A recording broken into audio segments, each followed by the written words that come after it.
انسان دنیاوی چکر میں دنیاوی ڈگریوں کی وجہ سے دنیاوی نوکری کی وجہ سے اللہ کے احکام کو بھلا بیٹھا ہے، رسول کے فرمان کو بھلا بیٹھا ہے، اور دنیا میں اس طریقے سے مگن ہے کہ اگر دنیا میں کوئی نوکری لگ جائے تو سوچتا ہے کہ اللہ نے ہمیں کامیابی سے نوازا۔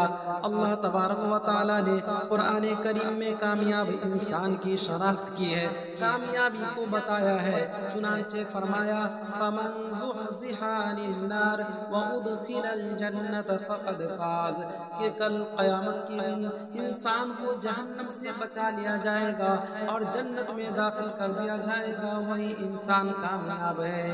اللہ تبارک و تعالیٰ نے کامیابی کو بتایا ہے کہ جس انسان کو کل قیامت کے دن جہنم سے بچا لیا جائے گا اور جنت میں داخل کر دیا جائے گا، وہی انسان اصل کامیاب ہے۔ اور یہی اصل کامیابی ہے۔